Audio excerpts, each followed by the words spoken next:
ವಿದ್ವತ್ academy YouTube ಚಾನಲ್ಗೆ ಸ್ವಾಗತ. ಈ ಒಂದು ವಿಡಿಯೋದಲ್ಲಿ MCC ಕೌನ್ಸಿಲಿಂಗ್ ಪ್ರೊಸೀಜರ್ ಯಾವ ರೀತಿ ಇರುತ್ತೆ ಅಂತಕ್ಕಂಥದ್ದನ್ನು ತಮ್ಮೊಡನೆ ಹಂಚ್ಕೊಳ್ತಕ್ಕಂಥ ಒಂದು ಪ್ರಯತ್ನವನ್ನು ಮಾಡ್ತಾಯಿದ್ದೀನಿ. ಮೊದಲಿಗೆ ತಮ್ಮೆಲ್ಲರಿಗೂ ಕೂಡ ಗೊತ್ತಿದೆ, ಈಗ 14/8/2024 MCC ವೆಬ್ಸೈಟ್ನಲ್ಲಿ ಒಂದು ರಿಜಿಸ್ಟ್ರೇಷನ್ ಪ್ರಾರಂಭ ಆಗಿದೆ. ಇದು 14ರಿಂದ 16ವರೆಗೂ ಕೂಡ ರಿಜಿಸ್ಟ್ರೇಷನ್ ಇರುತ್ತೆ. 16ರಿಂದ ಚಾಯ್ಸ್ ಎಂಟ್ರಿಗೆ ಅವಕಾಶವನ್ನು ನೀಡಲಾಗುತ್ತೆ. ಅದರ ಒಂದು ಪ್ರೊಸೀಜರ್ ಹೇಗಿರುತ್ತೆ, ಇಡೀ counselling procedure round 1, round 2, round 3, round 4 ಅಥವಾ ಸ್ಟ್ರೇ ವೇಕೆನ್ಸಿ, ಈ ಥರದ ಪ್ರೊಸೀಜರ್ ಯಾವ ರೀತಿ ಇರುತ್ತೆ, ಯಾವ ರೀತಿ ಅಡ್ಮಿಷನ್ ಆಗ್ತಕ್ಕಂಥದ್ದು ಹೇಗೆ, ಫ್ರೀ ಎಕ್ಸಿಟ್ ಆಗ್ತಕ್ಕಂಥದ್ದು ಹೇಗೆ ಅಂತಕ್ಕಂಥದ್ದನ್ನು ಈ ಒಂದು ವಿಡಿಯೋದಲ್ಲಿ ನೋಡ್ತಾ ಹೋಗೋಣ. ಸ್ನೇಹಿತರೆ, ಮೊದಲಿಗೆ ತಾವು ಗಮನಿಸ್ತಾ ಇದ್ದರೆ ಆನ್ಲೈನ್ ಮೆಡಿಕಲ್ ಕೌನ್ಸಿಲಿಂಗ್ www.mcc.nic.in ನೀವು ಲಾಗಿನ್ ಆಗ್ತೀರಿ. ಲಾಗಿನ್ ಆದ ನಂತರ ರಿಜಿಸ್ಟ್ರೇಷನ್ ಆಗ್ತೀರಿ, ಪೇಮೆಂಟ್ ಫೀಸನ್ನು ಕಟ್ತೀರಿ, ಅದೆಲ್ಲದು ಕೂಡ ಆಗುತ್ತೆ. ಆದ ನಂತರದಲ್ಲಿ ಫಸ್ಟ್ ರೌಂಡ್ ಸೀಟ್ ಅಲಾಟೆಡ್. ಈಗ ಫಸ್ಟ್ ರೌಂಡ್ ಸೀಟ್ ಅಲಾಟೆಡ್ ಆಗುತ್ತೆ. ಆ ಒಂದು ಫಸ್ಟ್ ರೌಂಡ್ ಸೀಟ್ ಅಲಾಟೆಡ್ಡಲ್ಲಿ ತಾವು ಗಮನಿಸ್ತಾ ಇರಿ, ಇಲ್ಲಿ 2 ವಿಚಾರಗಳು ಬರ್ತವೆ. ಒಂದು ಸೀಟ್ ಅಲಾಟ್ ಆಗಿರ್ತಕ್ಕಂಥವ್ರು, ಇನ್ನೊಂದು ಸೀಟ್ ಅಲಾಟ್ ಆಗದೇ ಇರ್ತಕ್ಕಂಥವ್ರು. ಈಗ ನೋಡಿ, ಫಸ್ಟ್ ರೌಂಡ್ ಸೀಟ್ ಅಲಾಟ್ ಆದ ನಂತರದಲ್ಲಿ, ಈಗ ಮೊದಲಿಗೆ ಸೀಟ್ ಅಲಾಟ್ ಆಗಿಲ್ಲ, ಯಾರಿಗೆ ಫಸ್ಟ್ ರೌಂಡಲ್ಲಿ ಸೀಟ್ ಅಲಾಟ್ ಆಗಿಲ್ಲ ಅಂಥವ್ರು ಏನು ಮಾಡಬೇಕು, after the round 1 ends fresh registration for round 2. New candidates and free exit candidates of round 1 are eligible. Already registered candidates of round 1 need not register again. ಯಾರಿಗೆ round 1ನಲ್ಲಿ seat allot ಆಗಿಲ್ವೋ ಅಂಥವರು ನೇರವಾಗಿ round 2ಗೆ ಬರ್ತಾರೆ. ಈ round 2ಗೆ ಈಗ ನೋಡಿ, KEA counselling MCC counselling ವ್ಯತ್ಯಾಸ ಬರುತ್ತೆ. ರೌಂಡ್ 2ನಲ್ಲಿ ಮತ್ತೆ ರಿಜಿಸ್ಟ್ರೇಷನ್ ಮಾಡ್ಕೊಳೋ ಅವಶ್ಯಕತೆ ಇಲ್ಲ. ರಿಜಿಸ್ಟ್ರೇಷನ್ ಆಲ್ರೆಡಿ ಒಂದೇ ಸರಿ ಮಾಡ್ಕೊಳ್ತಕ್ಕಂಥದ್ದು. But choice filling for round 2, round 1 choices will be treated as null and void. ಅಂದರೆ ನೀವೇನು ರೌಂಡ್ 1ನಲ್ಲಿ ಚಾಯ್ಸಸ್ ಎಂಟ್ರಿ ಮಾಡಿರ್ತೀರೋ, ಅಂದರೆ ನಾವು KEAಯಲ್ಲಿ ಏನು ಮಾಡ್ತೀವಿ, ಆಪ್ಷನ್ ಎಂಟ್ರಿ ಅಂತ ಕರಿತೀವಿ, ಇಲ್ಲಿ ಚಾಯ್ಸ್ ಎಂಟ್ರಿ ಅಂತೇಳಿ ಕರಿತೀವಿ. ಏನು ಚಾಯ್ಸ್ ಫಿಲ್ ಮಾಡಿರ್ತೀರೋ, ಅಂದರೆ ಕಾಲೇಜುಗಳನ್ನು ಪ್ರಿಯಾರಿಟಿ ವೈಸ್ ಕಾಲೇಜುಗಳನ್ನ ಎಂಟ್ರಿ ಮಾಡಿರ್ತೀರೋ, ಅದು ಎಲ್ಲದೂ ಕೂಡ ಏನಾಗಿರುತ್ತೆ, ನಲ್ ಆ್ಯಂಡ್ ವಾಯ್ಡ್, ಅದೆಲ್ಲದೂ ಕೂಡ ಅನೂರ್ಜಿತ ಆಗಿರುತ್ತೆ. ಮತ್ತೆ ಫ್ರೆಶ್ ಆಗಿ ನೀವಿಲ್ಲಿ ಚಾಯ್ಸ್ ಎಂಟ್ರಿ ಮಾಡಬೇಕು. ಅಂದರೆ ಕಾಲೇಜುಗಳ ಪ್ರಿಯಾರಿಟಿಯನ್ನು ಮತ್ತೆ ಎಂಟ್ರಿ ಮಾಡಬೇಕು. ರಿಜಿಸ್ಟ್ರೇಷನ್ ಒಂದೇ ಸರಿ ರಿಜಿಸ್ಟ್ರೇಷನ್ ಮಾಡ್ಕೊಳಕ್ಕೆ ಅವಶ್ಯಕತೆ ಇಲ್ಲ. ಒಂದು. ಎರಡನೇದು, ಯಾರೋ ಒಬ್ಬರು ರೌಂಡ್ 1ನಲ್ಲಿ ರಿಜಿಸ್ಟ್ರೇಷನ್ ಮಾಡ್ಕೊಂಡಿಲ್ಲ ಅಂಥವರು ಕೂಡ ರೌಂಡ್ 2ನಲ್ಲೂ ಕೂಡ ನೇರವಾಗಿ ರಿಜಿಸ್ಟ್ರೇಷನ್ ಮಾಡ್ಕೊಳ್ಳಿಕ್ಕೆ ಅವಕಾಶ ಇದೆ. ಸೊ ಇದು ಯಾರಿಗೆ ಸೀಟ್ ಅಲಾಟ್ ಆಗಿಲ್ಲ ಅಂಥವ್ರು ವಿಚಾರ. ಈಗ ಆಯಿತು, ರೌಂಡ್ 1ನಲ್ಲಿ ಸೀಟ್ ಅಲಾಟ್ ಆಗಿದೆ, ಅವ್ರವ್ರಿಗೆ ಏನೇನು ಅವಕಾಶಗಳಿದೆ ನೋಡಿ. Report to allotted institute complete admission formalities. ಆಯಿತು, ರೌಂಡ್ 1ನಲ್ಲಿ ಸೀಟ್ ಅಲಾಟ್ ಆಯಿತು, ನಿಮಗೆ ಬೇಕಾಗಿರ್ತಕ್ಕಂಥ ಕಾಲೇಜಲ್ಲಿ ಸೀಟ್ ಸಿಕ್ಕಿದೆ, ನೀವು ಹೋಗ್ತೀರಿ ಕಾಲೇಜಿಗೆ, ರಿಪೋರ್ಟ್ ಆಗ್ತೀರಿ. ಸೊ ರಿಪೋರ್ಟ್ ಆಗಿ ಎಲ್ಲ ಒರಿಜಿನಲ್ ಡಾಕ್ಯುಮೆಂಟ್ಸ್ಗಳನ್ನು ಸಬ್ಮಿಟ್ ಮಾಡಬೇಕಾಗತ್ತೆ. ಆಯಿತಾ, ಅಡ್ಮಿಷನ್ ಆದಂಥ ಅಡ್ಮಿಷನ್ ಆಗಿ willingness for upgradation to round 2. ಅಷ್ಟೇ ಅಲ್ಲ, ನಾನು ಕಾಲೇಜಿಗೆ ರೌಂಡ್ 1ನಲ್ಲಿ ಸಿಕ್ಕಿರ್ತಕ್ಕಂಥ ಕಾಲೇಜಿಗೆ ಅಡ್ಮಿಷನ್ ಆಗ್ತೀರಿ, ಕಾಲೇಜ್ಗೆ ಹೋಗಿ ಫಿಸಿಕಲಿ ಅಟೆಂಡ್ ಆಗಿ.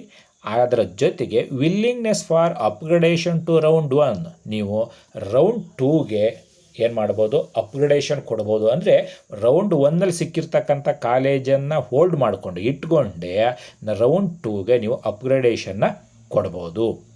ಸೊ ಇಲ್ಲಿ ನೋಡಿ, ನಾವು KEA ಕೌನ್ಸಿಲಿಂಗು ಇದಕ್ಕೂ ವ್ಯತ್ಯಾಸ ಏನಪ್ಪ ಅಂದರೆ, KEA ಕೌನ್ಸಿಲಿಂಗಲ್ಲಿ ರೌಂಡ್ 1ನಲ್ಲಿ ಆ ಕಾಲೇಜು ಅಲಾಟ್ ಆದ ತಕ್ಷಣ ನಾವು KEAಗೆ ಫೀಸನ್ನು ಪೇ ಮಾಡ್ತೀವಿ, ಪೇ ಮಾಡಿ ಅಪ್ಗ್ರೇಡೇಷನ್ ಕೊಡ್ತೀವಿ. ಬಟ್ ಇಲ್ಲಿ ಹಂಗಲ್ಲ, ಕಾಲೇಜಿಗೆ ಹೋಗಿ ಅಡ್ಮಿಷನ್ ಆಗಬೇಕು, ಡಾಕ್ಯುಮೆಂಟ್ಸ್ನೆಲ್ಲ ಅವ್ರಿಗೆ ಕೊಡಬೇಕು, ಕೊಟ್ಟು willingness for upgradation to round 2ಗೆ ಅಪ್ಗ್ರೇಡೇಷನ್ನಿಗೆ ಕೊಟ್ಟು ನೀವು ರೌಂಡ್ 2ಗೆ ಏನು ಮಾಡ್ತೀರಿ, ಕೌನ್ಸಿಲಿಂಗ್ ಎಂಟ್ರಿ ಆಗ್ತೀರಿ, ಮತ್ತೆ ಫ್ರೆಶ್ ಚಾಯ್ಸ್ ಫಿಲ್ಲಿಂಗ್ ಮಾಡ್ತೀರಿ. ನೆಕ್ಸ್ಟ್ ಇಲ್ಲಿ ನೋಡಿ, ರೌಂಡ್ 1ನ ಸೀಟ್ ಅಲಾಟ್ ಆಗಿದೆ, ಬಟ್ ಫ್ರೀ ಎಕ್ಸಿಟ್. ನಿಮಗೆ ಆ ರೌಂಡ್ 1ನಲ್ಲಿ ಅಲಾಟ್ ಆಗಿರ್ತಕ್ಕಂಥ ಸೀಟು ಬೇಡ ಅಂತಂದರೆ ನೀವು ಫ್ರೀ ಎಕ್ಸಿಟ್ ಆಗ್ಬೋದು. ಎರಡನೇದು, willingness for upgradation to round 2 continue to study in allotted institute. ನನಗೆ ಸಿಕ್ಕಿರ್ತಕ್ಕಂಥ ಕಾಲೇಜ್ ಸಾಕು, ನಾನು ಮತ್ತೇನು ಅಪ್ಗ್ರೇಡೇಷನ್ ಕೊಡಲ್ಲ ಅನ್ನೋದಾದರೆ ನೀವೇನು ಮಾಡ್ಬೋದು, continue to study in allot institute. ಇದು ರೌಂಡ್ 1ಗೆ ಸಂಬಂಧಪಟ್ಟಿರ್ತಕ್ಕಂಥದ್ದು. ಈಗ ರೌಂಡ್ 2ಗೆ ಬಂದ್ರಿ, ಆಯಿತು, ರೌಂಡ್ 1 ಆಯಿತು. ರೌಂಡ್ 2ಗೆ ಬಂದಾಗ ಫ್ರೆಶ್ ರಿಜಿಸ್ಟ್ರೇಷನ್, ಯಾರು ರೌಂಡ್ 1ನಲ್ಲಿ ರಿಜಿಸ್ಟ್ರೇಷನ್ ಮಾಡ್ಕೊಂಡಿಲ್ವೋ ಅಂಥವ್ರು ಹೊಸದಾಗಿ ರೌಂಡ್ 2ಗೆ ಬೇಕಾದ್ರೆ ಫ್ರೆಶ್ ರಿಜಿಸ್ಟ್ರೇಷನ್ ಮಾಡ್ಕೋಬೋದು. ಇದು ಪಾಯಿಂಟ್ ನಂಬರ್ 1. ಈಗ ಆಲ್ರೆಡಿ ರೌಂಡ್ 1ನಲ್ಲಿ ರಿಜಿಸ್ಟ್ರೇಷನ್ ಮಾಡ್ಕೊಂಡಿರ್ತಕ್ಕಂಥವ್ರು ಇಲ್ಲಿ ಚಾಯ್ಸ್ ಫಿಲ್ಲಿಂಗ್ ಮಾಡಬೇಕು ಹೊಸದಾಗಿ. KA ಕೌನ್ಸಿಲಿಂಗಲ್ಲಿ ಒಮ್ಮೆ ನಾವು ಆಪ್ಷನ್ ಎಂಟ್ರಿ ಮಾಡಿದರೆ ಸಾಕು, ಕೌನ್ಸಿಲಿಂಗ್ ಪ್ರೋಸೆಸ್ ಮುಗಿಯೋವರೆಗೂ ಕೂಡ ಅದಿರುತ್ತೆ. ಇಲ್ಲಿ ಹಂಗಲ್ಲ, ಪ್ರತಿ ರೌಂಡಿಗೆ ಏನು ಮಾಡ್ಕೋಬೇಕು ನಾವು ಚಾಯ್ಸ್ ಫಿಲ್ ಮಾಡ್ತೀವಿ. ಅಲ್ಲಿ ಆಪ್ಷನ್ ಎಂಟ್ರಿ ಅಂತೀವಿ, ಇಲ್ಲಿ ಚಾಯ್ಸ್ ಫಿಲ್ ಮಾಡ್ಬೋದು ಅಂತ ಕರಿತೀವಿ. ಸೊ ರೌಂಡ್ 2ಗೆ ಚಾಯ್ಸ್ ಫಿಲ್ ಮಾಡ್ಕೊಂಡ್ರಿ, ಎಲ್ಲ ಆಯಿತು. ಸೆಕೆಂಡ್ ರೌಂಡ್ ಸೀಟ್ ಅಲಾಟ್ಮೆಂಟ್ ಆಯಿತು. ಈಗ ನೋಡಿ, ರೌಂಡ್ 2ನಲ್ಲಿ if upgraded then candidate must relieve from round 1 college and join round 2 allotted college.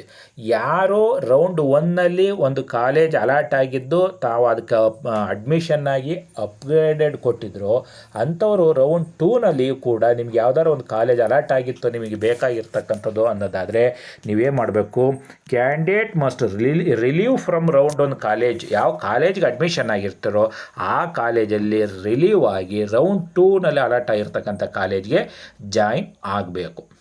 Point number. So next ಇಲ್ಲಿ ನೋಡಿ, ರೌಂಡ್ 2ನಲ್ಲೂ ಕೂಡ ಯಾರಿಗೆ ಕಾಲೇಜ್ ಅಲಾಟ್ ಆಗಿಲ್ವೋ, candidate is eligible to participate in further rounds announcement. Round 2ನಲ್ಲಿ seat allot ಆಗಿಲ್ಲ ಅಂದರೆ ಅವರು ಮುಂದಿನ ಹಂತಕ್ಕೆ ಪಾರ್ಟಿಸಿಪೇಟ್ ಮಾಡಲಿಕ್ಕೆ ಅವಕಾಶ ಇದೆ. ಇಲ್ಲಿ ಅಪ್ಗ್ರೇಡೇಷನ್ ಕೊಟ್ಟಿರ್ತಕ್ಕಂಥವ್ರು ರೌಂಡ್ 1 ಕಾಲೇಜಿಂದ ರಿಲೀವ್ ಆಗಿ ರೌಂಡ್ 2 ಕಾಲೇಜಿಗೆ ಸೇರ್ಕೋಬೇಕು. 1 ಪಾಯಿಂಟ್. ಎರಡನೇದು, seat allotted in round 2 but not reported or not joined, security deposit will be forfeited. ಅಂದರೆ ಯಾರಿಗೆ ರೌಂಡ್ 2ನಲ್ಲಿ ಸೀಟ್ ಅಲಾಟೆಡ್ ಆಗಿದೆ but not reported or not joined, ಅವರು ರಿಪೋರ್ಟು ಮಾಡ್ಕಿಲ್ಲ, ಕಾಲೇಜ್ಗೂ ಜಾಯ್ನ್ ಆಗಲಿಲ್ಲ ಅಂದರೆ ಅವರ ಸೆಕ್ಯೂರಿಟಿ ಡಿಪಾಸಿಟನ್ನು ಮುಟ್ಟುಗೋಲು ಹಾಕಿಕೊಳ್ಳಲಾಗುವುದು. Next point, report to allotted institute, complete admission formalities, can upgrade but not resign. So ಇಲ್ಲ ಅಂತ ಅಂದರೆ ಕಾಲೇಜ್ ಸೀಟ್ ಅಲಾಟ್ ಆಗಿದೆ, ನೀವು ಹೋಗ್ತೀರಿ, ಕಾಲೇಜೆಲ್ಲ ಅಡ್ಮಿಷನ್ ಆಗ್ತೀರಿ, ಅಡ್ಮಿಷನ್ ಪ್ರೋಸೆಸನ್ನು ಕಂಪ್ಲೀಟ್ ಮಾಡ್ತೀರಿ, can upgrade but can't resign. ನೀವು ಕಾಲೇಜ್ ಅಪ್ಗ್ರೇಡೇಷನ್ಗೆ ಅವಕಾಶ ಇದೆ, ಬಟ್ ಕಾಲೇಜ್ ರಿಸೈನ್ ಮಾಡಲಿಕ್ಕೆ ಅವಕಾಶ ಇಲ್ಲ. Willingness to upgrade to round 3, ನಿಮಗೆ ಆ ರೌಂಡ್ 2ನಲ್ಲಿ ಅಲಾಟ್ ಆಗಿರ್ತಕ್ಕಂಥ ಕಾಲೇಜನ್ನು ಅಪ್ಗ್ರೇಡೇಷನ್ ಮಾಡ್ಕೊಳ್ಳಿಕ್ಕೆ ಅವಕಾಶ ಇದೆ. ನೋಡಿ, ರೌಂಡ್ 3ಗೆ ಬಂದ್ರಿ, ಫ್ರೆಶ್ ರಿಜಿಸ್ಟ್ರೇಷನ್. ಇಲ್ಲಿ ಫ್ರೆಶ್ ಆಗಿ ರಿಜಿಸ್ಟ್ರೇಷನ್ ಮಾಡ್ಕೋಬೋದು. ಇದುವರೆಗೂ ರೌಂಡ್ 1 ರೌಂಡ್ 2ನಲ್ಲಿ ರಿಜಿಸ್ಟರ್ ಮಾಡ್ಕೊಂಡೇ ಇರ್ತಕ್ಕಂಥವ್ರು, ಚಾಯ್ಸ್ ಫಿಲ್ಲಿಂಗ್ ಅಂತೂ ರೌಂಡ್ 3ಗೆ ಬರ್ತಕ್ಕಂಥವ್ರು ಎಲ್ಲರೂ ಹೊಸದಾಗಿ, ಇಲ್ಲಿ ರೌಂಡ್ 1 ರೌಂಡ್ 2 ರೌಂಡ್ 3 ಎಲ್ಲ ಕೂಡ ಹೊಸದಾಗಿ ಚಾಯ್ಸ್ ಫಿಲ್ ಮಾಡ್ಕೋಬೇಕಾಗತ್ತೆ. ರೌಂಡ್ 3 ಸೀಟ್ ಅಲಾಟೆಡ್, ರೌಂಡ್ 3ನಲ್ಲಿ seat allotted and does not join. ಏನಾಗುತ್ತೆ, ಸೀಟ್ ಅಲಾಟ್ ಆಗಿದೆ, ಅವರು ಜಾಯ್ನ್ ಆಗೋದಿಲ್ಲ. Exit with forfeiture and elimination, can't participate in further rounds of counselling. ರೌಂಡ್ 3ನಲ್ಲಿ ಏನಾದರೂ ಸೀಟ್ ಅಲಾಟೆಡ್ ಆಗಿ ನೀವು ಕಾಲೇಜ್ಗೆ ಜಾಯ್ನ್ ಆಗಲಿಲ್ಲ ಅಂತಂದರೆ ಮುಂದಿನ ಕೌನ್ಸಿಲಿಂಗಲ್ಲಿ ನಿಮಗೆ ಪಾರ್ಟಿಸಿಪೇಟ್ ಮಾಡಲಿಕ್ಕೆ ಅವಕಾಶ ಇಲ್ಲ. ಒಂದು ವೇಳೆ ರೌಂಡ್ 3ನಲ್ಲಿ ನೀವು ಸೀಟ್ ಅಲಾಟ್ ಆಗಿಲ್ಲ, ರೌಂಡ್ 1ನಲ್ಲೂ ಆಗಿಲ್ಲ, 2ನಲ್ಲೂ ಆಗಿಲ್ಲ, 3ನಲ್ಲೂ ಆಗಿಲ್ಲ, eligible for stray round, seat allot ಆಗಿದೆ, report to allotted institute, complete admission formalities. Round 3ನಲ್ಲಿ ಸೀಟ್ ಅಲಾಟ್ ಆಗಿದೆ, ನೀವು ಕಾಲೇಜ್ಗೆ ಹೋಗ್ತೀರಿ, ಅಡ್ಮಿಷನ್ ಆಗ್ತೀರಿ. So join allotted seat. Once joined candidate can't upgrade or resign. Round 3ನಲ್ಲಿ ಮಾತ್ರ ಅಪ್ಗ್ರೇಡೇಷನ್ಗೆ ಅವಕಾಶ ಇಲ್ಲ, ರಿಸೈನ್ಗೂ ಕೂಡ ಅವಕಾಶ ಇಲ್ಲ. ಯಾರಿಗೆ ರೌಂಡ್ 3ನಲ್ಲಿ ಸೀಟ್ ಅಲಾಟ್ ಆಗಿಲ್ವೋ ಅಂಥವ್ರು ಮಾತ್ರ ಎಲಿಜಿಬಲ್ ಫಾರ್ ಸ್ಟ್ರೇ ರೌಂಡ್. ಇದುವರೆಗೂ ಕೂಡ ಸೀಟ್ ಅಲಾಟ್ ಆಗದೆ ಇರ್ತಕ್ಕಂಥವ್ರು ಮಾತ್ರ. If upgraded then candidate must relieve from round 2 seat and join round 3 seat college. ಯಾರು ರೌಂಡ್ 2ನಲ್ಲಿ ಏನಾದ್ರು ಅಪ್ಗ್ರೇಡೇಷನಿಗೆ ಕೊಟ್ಟಿದ್ರೆ ಅಂಥವರು ರೌಂಡ್ 2 ಕಾಲೇಜಿಂದ ರಿಲೀವ್ ಆಗಿ ರೌಂಡ್ 3 ಕಾಲೇಜ್ಗೆ ಜಾಯಿನ್ ಆಗಬೇಕಾಗತ್ತೆ. ನೋಡಿ, ಸ್ಟ್ರೇ ರೌಂಡಲ್ಲಿ ಯಾರಿಗೆ ಇದುವರೆಗೂ ಕೂಡ ಸೀಟ್ ಅಲಾಟ್ ಆಗಿಲ್ಲ, ಫ್ರೆಶ್ ರಿಜಿಸ್ಟ್ರೇಷನ್ ಮಾಡ್ಕೋಬೋದು. ಬೇಕಾದ್ರೆ ಹೊಸ್ದಾಗಿರೋ ಸ್ಟ್ರೇ ರೌಂಡಲ್ಲೂ ಕೂಡ ಮತ್ತೆ ಹೊಸ್ದಾಗಿ ಚಾಯ್ಸ್ ಫಿಲ್ಲಿಂಗ್ ಮಾಡಬೇಕು. Seat allotted but not joined, ಈಗ ಸೀಟ್ ಅಲಾಟ್ ಆಗಿದೆ, ಆ ಸೀಟ್ ಅಲಾಟ್ ಆಗಿದೆ ಬಟ್ ಜಾಯ್ನ್ ಆಗಲಿಲ್ಲ ಅಂದರೆ forfeiture of fees and debarred for next 1 year from NEET examination.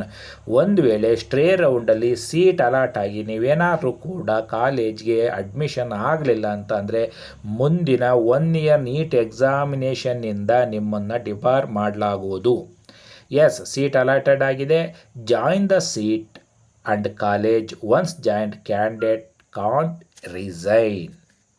Stay ರೌಂಡಲ್ಲಿ ಸೀಟ್ ಅಲಾಟ್ ಆದಮೇಲೆ ಕಾಲೇಜ್ಗೆ ಜಾಯ್ನ್ ಆಗಬೇಕು, ಮತ್ತು ರಿಸೈನ್ ಮಾಡಲಿಕ್ಕೆ ಅವಕಾಶ ಇಲ್ಲ. ಇದು ರೌಂಡ್ 1, ರೌಂಡ್ 2, ರೌಂಡ್ 3 ಮತ್ತು ಸ್ಟ್ರೇ ರೌಂಡ್ಗಳ ಒಂದು ಪ್ರೊಸೀಜರ್ ಯಾವ ರೀತಿ ಇರುತ್ತೆ MCC ಕೌನ್ಸಿಲಿಂಗುಗೆ ಸಂಬಂಧಪಟ್ಟಂಥದ್ದು ಅಂಥೇಳಿ. ಸೊ ನೀವು ಇದುವರೆಗೂ ಕೂಡ ವಿದ್ವತ್ ಅಕಾಡೆಮಿ ಯೂಟ್ಯೂಬ್ ಚಾನಲ್ಗೆ ಸಬ್ಸ್ಕ್ರೈಬ್ ಆಗಿಲ್ಲ ಅಂದರೆ ಸಬ್ಸ್ಕ್ರೈಬ್ ಆಗಿ, ಈ ವಿಡಿಯೋನ ಲೈಕ್ ಮಾಡಿ, ಶೇರ್ ಮಾಡಿ. ಧನ್ಯವಾದಗಳು.